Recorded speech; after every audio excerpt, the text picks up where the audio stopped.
মমতা ব্যানার্জি ফের এসে ভাঙড়ে বলছে হসপিটাল হবে। আবার নতুন করে চপ শিল্প ঠক দিচ্ছে, ধোকা দিচ্ছে মানুষকে।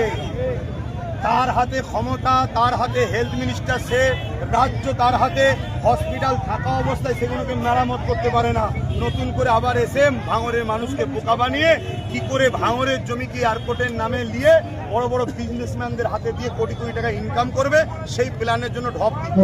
ভাঙড়ে এসে মমতা ব্যানার্জি বলছে ভাঙড়ের মানুষ যা চাইবে আমি তাই দেবো, কি বার্তা দেবে? এতদিন কি দিয়েছে সেটা আগে বলো।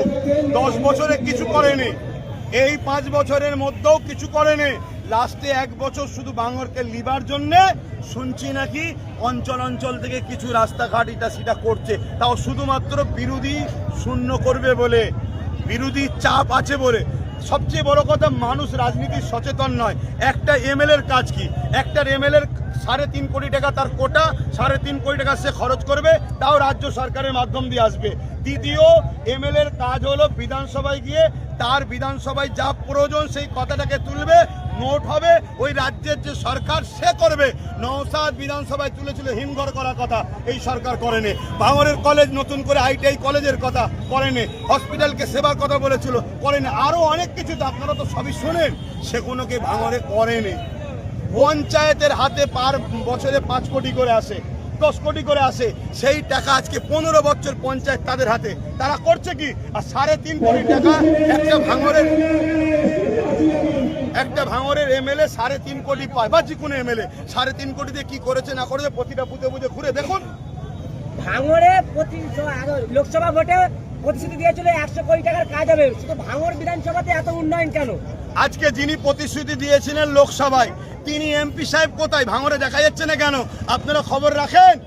আসামে বিজেপিকে উপকার করবে বলে যে যে জায়গায় মুসলিম অধ্যুষিত কংগ্রেস জিতার চান্স আছে, সেই জায়গায় 28 না 30টা জায়গায় সিট দিয়ে মুসলিম ভোট কেটে বিজেপিকে জিতাবার জন্য এই বিজেপি সরকারের তুষর মমতা ব্যানার্জি তোমাদের এমপিকে পাঠিয়ে দিয়েছে ওখানে, উনি ওখানে যে করছে। কথা বুঝে আসছে? সেখানে কোনো পরিচয় নেই। কুয়াতে, মণিপুরে, সব জায়গাতে বিজেপিকে সব সুবিধা করার জন্য 15 কোটিটা 30টা করে সিট দিয়ে সেখানে কিচ্ছুই নেই, জমানা জব্দ হয়ে যায়। এখানে আমাদের যেভাবে ফ্যান ফলোয়ার তার কিছুই নেই, সেখানে বিজেপিকে উপকার করছে। সবচেয়ে বড় বিষয় হচ্ছে মণিপুরের সরকারটা হতো না যদি সেখানে শাসক তাকে সাথ না দিত। ভাঙড় বিধানসভাতে আপনার কথা শুনে আইএসএফ ভোট দিয়েছিল বা আপনার দলে ভোট দিয়েছিল, এবং 26 বিধানসভা ভোট সব থেকে বেশি ভাঙড় বিধানসভাতে উন্নয়ন হয়েছে বিরোধী থাকার জন্য। কি বার্তা দেবেন ভাঙড়ের মানুষের জন্য? আমি একটাই কথা বলবো, সংসদীয় রাজনীতিতে বিরোধী না থাকলে নেতা নিজেকে খোদা মনে করে ফেলবে। দেখছেন না একে অপরকে আল্লাহ